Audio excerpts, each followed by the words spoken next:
کہ جب آپ کی ڈائریکشن غلط ڈائریکشن میں جاتے ہیں نا سر، تو ہوتا یہ کہ صرف ایک آدھی ڈگری کا فرق آتا ہے اور آپ کی وہ منزل آپ سے بہت دور ہوتی چلی جاتی ہے جب آپ ایک آدھا ڈگری آپ کہیں موو ہو جائیں۔ وہ کون سا نقطہ تھا، وہ کون سا وقت تھا، وہ کون سا لمحہ تھا جب پاکستان اور پاکستانی اپنی متعین کی ہوئی سمت سے ہٹ گئے؟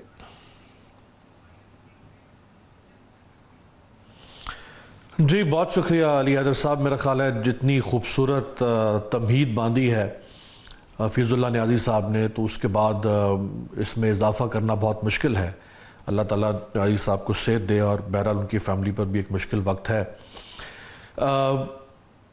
وہ جو منیر نیازی نے کہا تھا نا کہ منیر اس ملک پر آسیب کا سایہ ہے یا کیا ہے، کہ حرکت تیز تر ہے اور سفر آہستہ آہستہ۔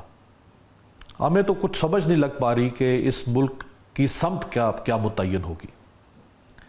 اس کی بنیاد ہی ٹیڑھی رکھتی گئی، جس طرح نیازی صاحب نے کہا کہ اس ملک کا اصل مسئلہ یہ ہوا کہ آپ نے یہ طے کرنا تھا۔ دیکھیں نا 1947 میں پاکستان بنا، انڈیا نے اپنا پہلا آئین بنایا علی حیدر صاحب 1949 میں، پاکستان بننے کے 2 سال بعد، انڈیا بننے کے 2 سال بعد ہم اپنا پہلا آئین بنا رہے ہیں، متفقہ آئین 1973 میں۔ کہاں 1949، کہاں 1973۔ انڈیا نے پہلے عام انتخابات کروائے 1950 میں، آزادی کے 3 سال کے بعد۔ ہم نے پہلے عام انتخابات کروائے آزادی کے 23 سال کے بعد 1970 میں، جس کے بطن سے، جس کے کوکھ سے ہم نے اس ملک کو دولخت کر دیا۔ ہم نے تو بنیادی اس ملک کی ٹیڑھی رکھ دی تھی۔ چھوٹے چھوٹے ملک ہیں، کیا پدی کا شوربہ۔ یہ سنگاپور 1965 میں ہم آزادی حاصل کر رہا ہے۔ یہ اس زمانے کے نو آبادیاتی دور میں یہ ایک کعبہ خانہ تھا۔ اس خطے کا گورا وہاں عیاشی کے لیے جاتا تھا، وہاں جگہ جگہ جھونپڑیاں تھی، چھپڑ تھے، گندگی تھی۔ آج اگر آپ اس کا دنیا کا نقشہ پھیلا کر کسی کے سامنے رکھ کے اسے کہے کہ یہاں سنگاپور ڈھونڈ کے دکھاؤ، ایک ڈاٹ ہے، صرف dot on the globe of earth, ڈھونڈ نہیں سکتا کوئی عام آدمی اس کو۔ آج دیکھیں مشرق سے مغرب تک کی تجارت سنگاپور کی پورٹ سے ہو رہی ہے۔ ہمارے بعد آزاد ہوا ہے سارا یہ ایسٹرن یورپ، جب سوویت یونین ٹوٹا، یہ سارا مڈل ایسٹ، یو اے ای سے لے کے بحرین سے لے کے قطر سے لے کے کویت تک۔ آج you a E human miracle ہے، ہم سے زیادہ وسائل تو نہیں ہے ان کے پاس۔ تباہ و برباد ہو گیا تھا جاپان دوسری جنگ عظیم میں، ان کے پاس کوئی منرل ریسورس نہیں ہے جو ہمارے پاس ہے۔ وہ دنیا سے ٹین ڈبے خریدتا ہے، اس سے گاڑیاں بنا کر ہمارے جیسے تیسری دنیا کے ملکوں کو ایکسپورٹ کر دیتا ہے۔ تاخت و تاراج ہو گیا تھا۔ آج وہ دنیا کی 10 بڑی اکانومیز میں سے ایک ہے۔ 1970 کی دہائی تک عمان میں صرف 6 کلومیٹر کی پکی سڑک تھی، میٹالک روڈ جس کو پکی سڑک کہتے ہیں، وہ صرف 6 کلومیٹر تھی، اور وہ مسقط شہر میں تھی جو بادشاہ کے محل تک جاتی تھی۔ لوگ لالٹین استعمال کرتے تھے مسقط شہر کے اندر۔ پھر سلطان قابوس آیا، اس نے قایا پلٹ دی۔ آج وہ ثالث ہے پوری دنیا کے اندر عمان۔ دنیا کے بڑے بڑے جھگڑے ایران سے لے کے امریکہ تک وہ ثالثی کرواتا ہے۔ کیا ہمارے پاس اتنا سا ملک ہے لکسمبرگ، 6.5 لاکھ آبادی ہے، ٹوٹل 6.5 لاکھ، پنجاب کی کسی تحصیل کے برابر۔ The most wealthiest nation of the world, most wealthiest nation of the world ہے وہ۔ ہم شاید 150-200 سال تک بھی اس تک نہیں پہنچ سکیں گے۔ بھائی کچھ تو ہے نا جو ان کم بختوں کے پاس ہے اور ہمارے پاس نہیں ہے۔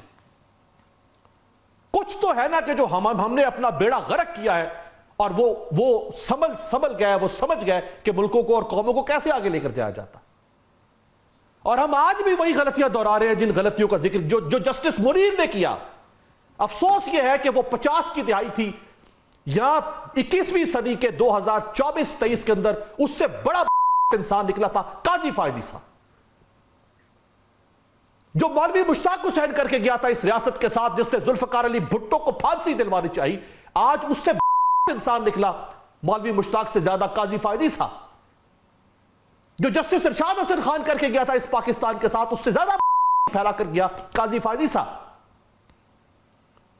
نگرانی کی اس نے کہ میں پاکستان کے عوام کے مینڈیٹ کے اوپر ڈاکہ ڈلوا کر جاؤں گا، میری ناک تلے وہ اوپر سپرویژن کر رہا تھا بیٹھ کے.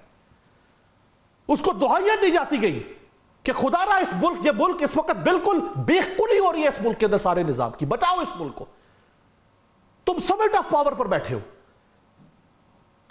لیکن وہ سپرویژن کر رہا تھا کہ میں خود دیکھ کے جاؤں کہ کیسے بربادی ہوگی. شاہ صاحب کوئی تو سنسیئر ہوگا اس ملک میں.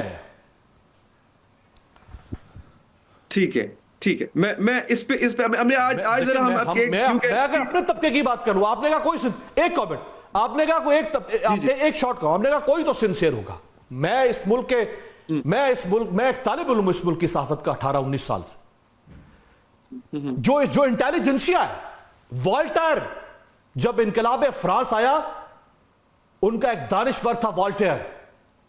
جو لوئس 16 جو آخری بادشاہ تھا، جس کو اور جس کی بیوی میری انطوائنت کو لا کے گلٹنائز کیا گیا شانزلیزے پر، میری انطوائنت نے کہا کہ یہ میری فرانسیسی قوم میں اتنی جرت نہیں تھی کہ میرے سامنے کھڑی ہو سکتی. یہ جو ایک والٹائر ہے، یہ جو دانشور ہے میری قوم کا، اگر یہ نہ ہوتا تو میں دیکھتا کہ یہ قوم میرے سامنے کھڑی کیسے ہوتی ہے، کیسے انقلاب لے کر آتی، میرے تخت کی چولہے کیسے لاتی. جب میرے جیسا شخص جو دانشوروں سے تعلق رکھتا ہے، جب اس ملک کا دانشور جو ہے، اس ملک کا صحافی، اس ملک کا انٹیلیجنسیا اگر ذہنی طور پہ خائن ہو جائے، بددیانت ہو جائے، اور وہ کج روی کا دفاع کرنا شروع کر دے،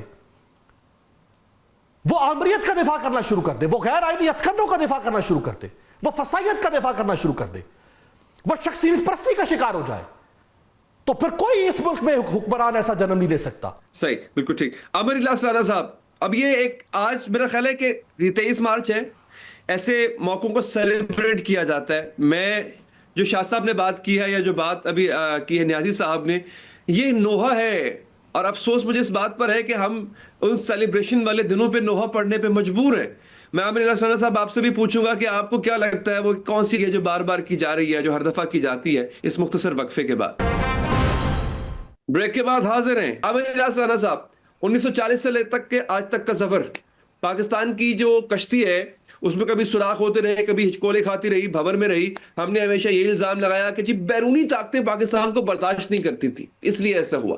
سر آپ کے نزدیک وہ کون سی غلطی تھی جس نے ہمیں غلط ڈائریکشن میں چلنے پر مجبور کر دیا؟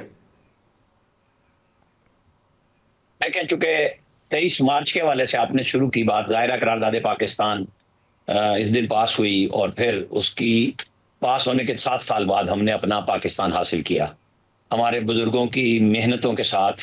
اور ایک بہت بڑی ہجرت بھی ہوئی، اور سب لوگ اس چکر میں آئے تھے کہ ہم اپنا ملک پاکستان لے رہے ہیں، جو ہجرت کر کے آئے اسلامی فلاحی مملکت کے حوالے سے.